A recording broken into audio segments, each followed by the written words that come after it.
শুধু উনি না, বিভিন্ন ওয়াজিয়ানরা, বেশিরভাগ ওয়াজিয়ানরা এই ধরনের কথাবার্তা বলে। আর আমরা ভাবি যে ওয়াজিয়ানরা করলে তো কি হলো, কিন্তু এই ওয়াজিয়ানরা বাংলাদেশের বেশিরভাগ মানুষের মননকে নিয়ন্ত্রণ করে। তারা কিন্তু আমাদেরকে খুঁজে পায় না, তারা খুঁজে পায় এই ওয়াজিয়ানদের, তাদের নাগালের মধ্যে পায়।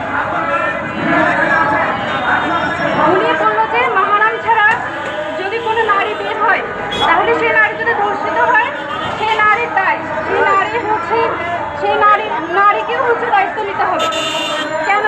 আমি যেখানে আসছি, আমি যে স্কুলে যাই, আমি যে কলেজে যাই, আমি যে ইউনিভার্সিটিতে যাই, আমার মাহারাম পুরুষকে কি নিয়ে যেতে পারি? বর্তমান সমাজ কাঠামো কি এরকম আছে? বর্তমান পুঁজিবাদী সমাজ ব্যবস্থায় একটা নারীর চাকরিও ইম্পর্টেন্ট।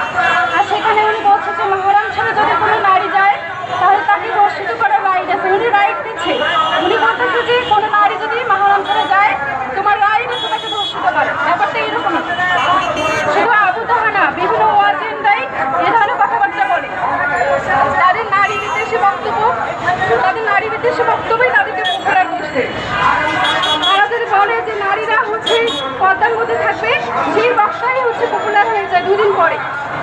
তাহলে বাংলাদেশের মানুষদের মনন কিভাবে তৈরি হচ্ছে?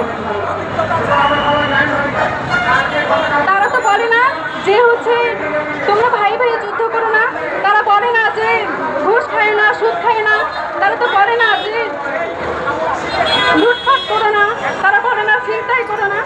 তারা শুধু বলে যে নারী বিদ্বেষ ছড়ায়, কোনো ইস্যু হলে কোথায় কোন বইয়ে কোন পাতা নবীর নামে কি বলা হয়েছে, এসব কথাবার্তা বলে। এবং তারা এসব কথাবার্তা বলেই পপুলার হয়ে যায়। তারা আজ পর্যন্ত কোনো অধিকারের জন্য রাস্তায় নামেনি, কিন্তু তারা পপুলার। তারা মানবতার ধর্মের কথা বলে। ইসলাম ধর্ম মানবতার ধর্ম। তাহলে আপনার কোন মানবতা চলান? হ্যাঁ, আপনার কোন মানবতার কথা বলেন? ইসলাম ধর্ম, শুধু ইসলাম ধর্ম না, সব ধর্মের প্রত্যেকটা ধর্ম এসেছে